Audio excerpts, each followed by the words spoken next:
साथियों जरा ध्यान से सुनिए, क्योंकि आज मैं आपको जिस रहस्य के बारे में बताने जा रहा हूं वह आपके पूरे घर का भाग्य बदल सकता है।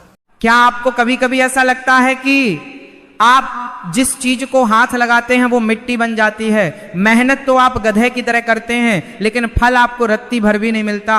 अगर आपकी भी यही कहानी है और आप अपनी किस्मत को कोस कोस कर थक चुके हैं तो ठहर जाइए, बस 2 मिनट के लिए अपनी सारी चिंताओं को भूल जाइए, क्योंकि आज जो तारीख मैं आपको बताने जा रहा हूं वो तारीख नहीं बल्कि आपकी सोई हुई किस्मत की चाबी है।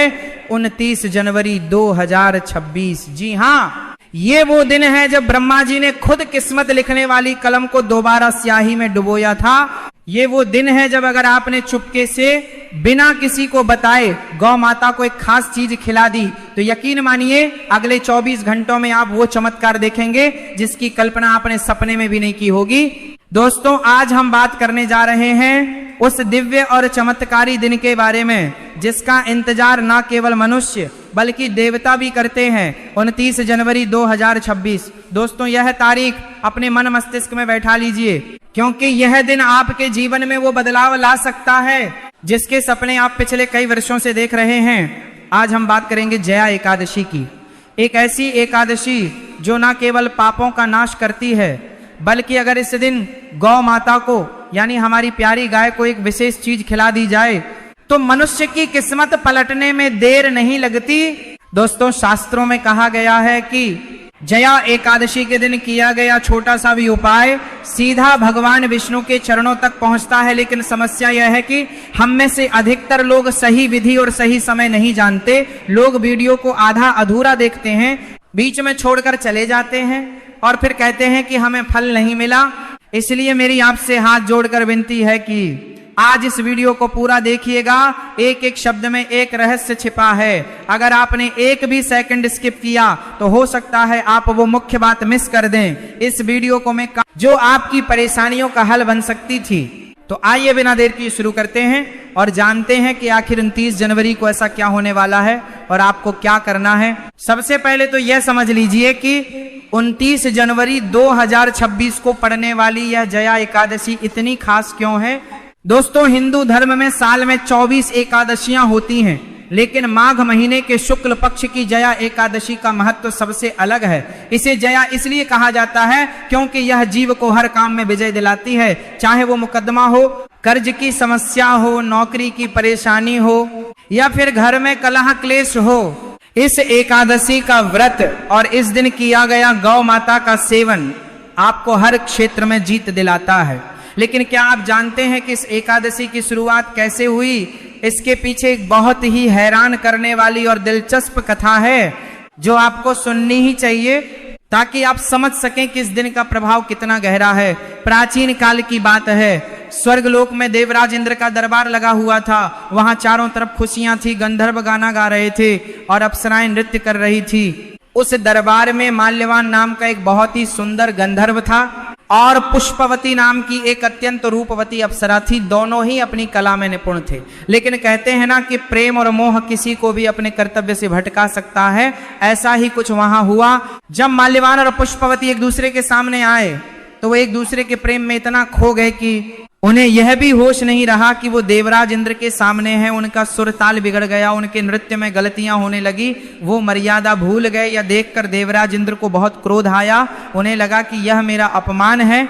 उन्होंने उसी समय दोनों को श्राप दे दिया। इंद्र ने कहा कि तुम दोनों ने स्वर्ग की मर्यादा भंग की है, इसीलिए मैं तुम्हें श्राप देता हूं कि तुम अभी इसी वक्त स्वर्ग से गिर जाओगे और पृथ्वी पर जाकर पिशाच योनि में निवास करोगे। दोस्तों, पिशाच योनि बहुत ही कष्टदायक होती है, जिसमें ना खाने को मिलता है ना पीने को, बस भटकना पड़ता है।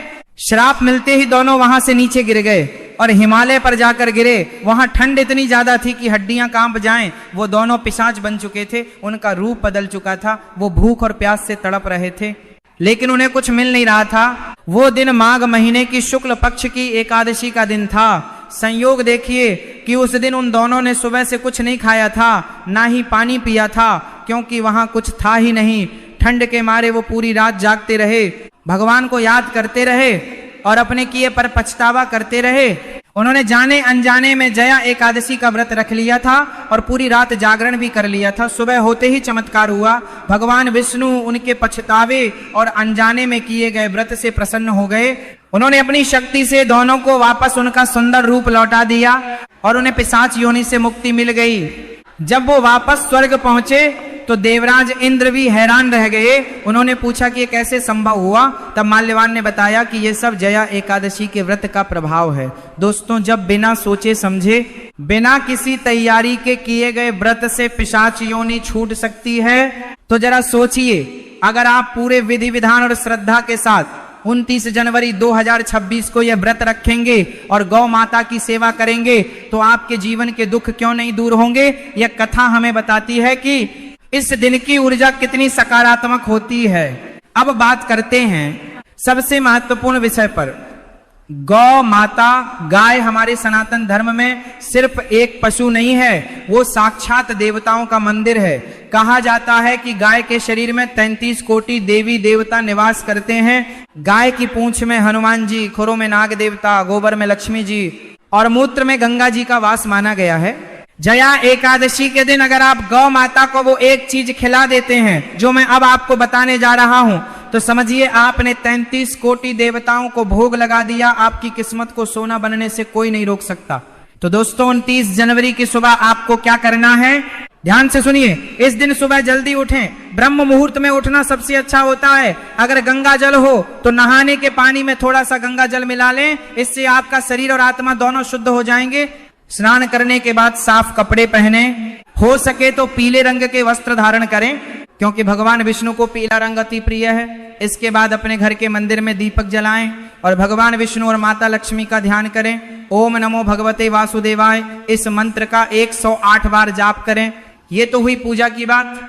अब आते हैं उस मुख्य उपाय पर जो आपको गौ माता के साथ करना है। दोस्तों, माघ का महीना ठंड का महीना होता है। इस मौसम में शरीर को गर्मी देने वाली चीजें खाई जाती हैं। शास्त्रों के अनुसार जया एकादशी पर तिल और गुड़ का बहुत महत्व है। कहा जाता है कि इस दिन तिल का दान करने से जन्म जन्मांतर के पाप कट जाते हैं। तो आपको क्या करना है, आपको घर में गेहूं के आटे की एक बड़ी सी रोटी बनानी है। ध्यान रखें, ये रोटी ताजी होनी चाहिए, बासी नहीं। जब आप रोटी बना लें तो उसके ऊपर थोड़ा सा शुद्ध देसी घी लगाएं। देसी घी ना हो तो आप थोड़ा सा दूध भी लगा सकते हैं, लेकिन घी सर्वोत्तम है। अब इस रोटी के ऊपर आपको रखना है थोड़ा सा गुड़ और थोड़े से काले तिल। जी हाँ, काले तिल और गुड़। यहां एक बात का विशेष ध्यान रखें, जब आप गुड़ और तिल रोटी पर रखें तो अपने मन में अपनी उस इच्छा को याद करें जो बरसों से पूरी नहीं हो रही है। चाहे वो धन की कमी हो, नौकरी ना मिल रही हो, या घर में बीमारी हो, मन ही मन प्रार्थना करें कि हे गौ माता, हे विश्व की माता, मैं यह भोग आपको अर्पण कर रहा हूं, मेरी परेशानियों को दूर करें। इसके बाद इस रोटी को ले जाकर किसी भी गाय को खिला दें। अगर आपको कोई ऐसी गाय मिले जो सफेद रंग की हो या देसी गाय हो तो सोने पे सुहागा होगा। लेकिन अगर सफेद गाय ना मिले तो आप किसी भी गाय को यह रोटी खिला सकते हैं। रोटी खिलाते समय ध्यान रखें कि गाय को डराएं नहीं, बड़े ही प्रेम से उसके पास जाएं। जब गाय वो रोटी खाने लगे तो उसकी पीठ पर हाथ फेरें। कहा जाता है कि गाय की पीठ पर जो कुबड़ होता है वहां सूर्य केतु नाड़ी होती है। जब हम वहां हाथ फेरते हैं तो हमारे हाथ की लकीरों में जो दुर्भाग्य होता है वो दूर हो जाता है। गाय की आंखों में देखें और मन ही मन माफी मांगे। अगर आपसे कोई गलती हुई हो, ये छोटा सा दिखने वाला उपाय इतना शक्तिशाली है कि इसका असर आपको 24 घंटे के अंदर दिखना शुरू हो सकता है। लेकिन दोस्तों, सिर्फ यही एक चीज नहीं है, एक और गुप्त वस्तु है जो अगर आपके पास सामर्थ्य हो तो आपको जरूर करनी चाहिए। जया एकादशी के दिन हरा चारा यानी हरी घास खिलाना भी बहुत शुभ माना जाता है। अगर आप रोटी और गुड़ के साथ थोड़ा सा हरा चारा भी गाय को खिला दें तो बुध ग्रह मजबूत होता है। बुध ग्रह हमारी बुद्धि और व्यापार का कारक है। जिनका व्यापार ठप पड़ा है, दुकान नहीं चल रही, उन्हें तो हर हाल में जया एकादशी के दिन गौ माता को हरा चारा खिलाना ही चाहिए। आप देखेंगे कि कैसे रुका हुआ पैसा वापस आने लगेगा। अब कुछ लोग कहेंगे कि हम शहर में रहते हैं, फ्लैट में रहते हैं, वहां गाय कहाँ मिलेगी। दोस्तों, अगर आपके आसपास गौशाला है तो वहां चले जाएं। अगर वो भी संभव नहीं है तो आप किसी गौशाला में ऑनलाइन दान भी कर सकते हैं, इस नियत से कि उस पैसे से गाय को घास और गुड़ खिलाया जाए। भावना सच्ची होनी चाहिए। भगवान रास्ता दिखा ही देते हैं, लेकिन कोशिश यही करें कि अपने हाथ से खिलाएं, क्योंकि स्पर्श का अपना एक अलग ही विज्ञान है। इस दिन कुछ बातों का ध्यान रखना बेहद जरूरी है, नहीं तो किया कराया सब बेकार हो सकता है। 29 जनवरी के दिन घर में चावल बिल्कुल ना बनाएं और ना ही खाएं।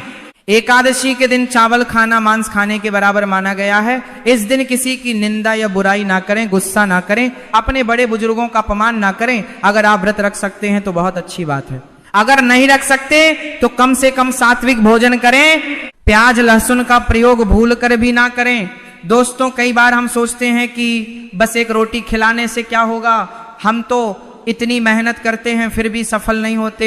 यही हमारी सबसे बड़ी भूल है। हम मेहनत तो करते हैं, लेकिन हमारे कर्मों का बोझ, हमारे ग्रह नक्षत्र हमारा साथ नहीं देते। ये उपाय उन्हीं रुकावटों को दूर करने के लिए होते हैं। जब आप गौ माता को खिलाते हैं तो आप सीधे प्रकृति की सेवा कर रहे होते हैं, और प्रकृति का नियम है कि वो हमें कई गुना करके वापस लौटाती है। जब आप एक निरीह प्राणी की भूख मिटाते हैं तो ईश्वर आपके भंडारे भर देता है। एक बात और जो अक्सर लोग गलत करते हैं, वो गाय को बची हुई झूठी या खराब रोटी खिला देते हैं।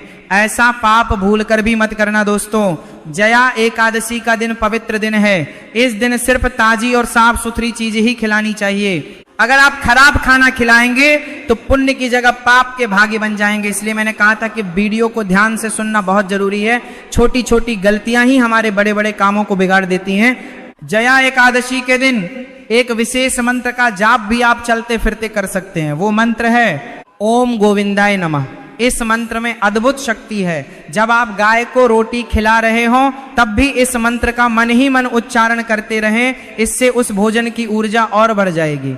जया एकादशी के दिन शाम के समय तुलसी माता के सामने घी का दीपक जरूर जलाएं। तुलसी भगवान विष्णु को अति प्रिय है। बिना तुलसी के भगवान भोग भी स्वीकार नहीं करते। दीपक जलाते समय अपनी मनोकामना बोलें, परिक्रमा करें। ये सब छोटे छोटे कदम मिलकर एक बड़ा प्रभाव डालते हैं आपके जीवन पर। आइए बात करते हैं कि इस दिन का अलग अलग राशि वालों पर क्या प्रभाव पड़ेगा और उन्हें खास तौर पर क्या ध्यान रखना चाहिए। मेष राशि वालों को गुड़ का दान जरूर करना चाहिए। वृषभ राशि वाले अगर सफेद गाय की सेवा करें तो शुभ होगा। मिथुन राशि वाले हरा चारा जरूर खिलाएं।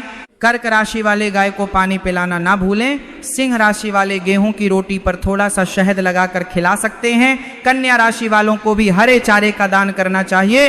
तुला राशि वाले अगर गाय की पूजा करके उन्हें फूल अर्पित करें तो अच्छा रहेगा। वृश्चिक राशि वाले गुड़ और चना खिला सकते हैं। धनु राशि वाले चने की दाल भिगोकर खिलाएं। मकर और कुंभ राशि वाले जिनका स्वामी शनि है उन्हें काले तिल और थोड़ा सा सरसों का तेल रोटी पर लगाकर खिलाना चाहिए। इससे शनि दोष शांत होता है। मीन राशि वाले हल्दी का तिलक लगाकर गाय को रोटी खिलाएं। दोस्तों 2026 का साल अभी शुरू ही हुआ है। अगर आपने शुरुआत में ही यह महा उपाय कर लिया तो पूरा साल आपके लिए खुशियों से भरा रहेगा। जया एकादशी सिर्फ एक व्रत नहीं है, ये एक अवसर है अपनी किस्मत को खुद लिखने का। भगवान ने हमें हाथ दिए हैं कर्म करने के लिए और बुद्धि दी है सही गलत का फैसला करने के लिए। आज आपने यह वीडियो देखा, यह भी ईश्वर का ही संकेत है कि वो चाहते हैं कि आपके दुख दूर हो। नहीं तो हजारों लोग हैं दुनिया में, सबने यह वीडियो नहीं देखा, आपने देखा, इसका मतलब है कि आपका समय बदलने वाला है। बस जरूरत है तो थोड़े से विश्वास और सही कर्म की। याद रखिए 29 जनवरी को गुरुवार का दिन भी हो सकता है या आसपास का दिन हो, लेकिन एकादशी तिथि सबसे महत्वपूर्ण है। दिन कोई भी हो, तिथि का मानना जरूरी है। और हाँ, इस वीडियो को अपने तक सीमित मत रखिएगा, इसे अपने दोस्तों, रिश्तेदारों और परिवार वालों के साथ शेयर जरूर कीजिएगा। क्या पता आपके एक शेयर से किसी और की जिंदगी बदल जाए। और शास्त्रों में लिखा है कि धर्म का प्रचार करना भी धर्म करने के बराबर ही होता है। जब आप किसी को अच्छी राह दिखाते हैं तो उसका आधा पुण्य आपको भी मिलता है। अंत में मैं बस यही कहूंगा कि जीवन में उतार चढ़ाव तो आते रहते हैं, कभी दिन अच्छा होता है कभी बुरा, लेकिन जो लोग ईश्वर पर भरोसा रखते हैं और नियमित रूप से धार्मिक कार्यों में लगे रहते हैं उनका बुरा वक्त भी आसानी से कट जाता है। गौ माता की सेवा से बढ़कर इस धरती पर कोई सेवा नहीं है। वैज्ञानिक भी मानते हैं कि गाय के पास रहने से हमारा तनाव कम होता है। रक्तचाप सामान्य होता है और मन को शांति मिलती है, तो यह सिर्फ धार्मिक नहीं बल्कि वैज्ञानिक रूप से भी लाभदायक है। तो दोस्तों, तैयार हो जाइए 29 जनवरी 2026 के लिए। अपनी सामग्री पहले से लाकर रख लीजिए। गुड़, तिल, गेहूं का आटा सब तैयार रखें। सुबह आलस मत कीजिएगा, जल्दी उठकर नहा धोकर पूरे भक्ति भाव से इस उपाय को कीजिएगा। मैं दावे के साथ कह सकता हूं कि अगली एकादशी आने तक अत्यंत पुण्यकारी माना गया। विशेष रूप से माघ मास की एकादशी पर किया गया तर्पण पितरों को अत्यधिक तृप्ति प्रदान करता है। इस एकादशी की महिमा का एक प्रसिद्ध प्रसंग भी मिलता है, जिसमें 2 गंधर्व श्रापवश पिशाच योनि को प्राप्त हो गए थे। अज्ञानवश उनसे जया एकादशी का व्रत और रात्रि जागरण हो गया। इस व्रत के प्रभाव से द्वादशी के दिन उनका श्राप समाप्त हो गया और उन्हें पुनः दिव्य स्वरूप की प्राप्ति हुई।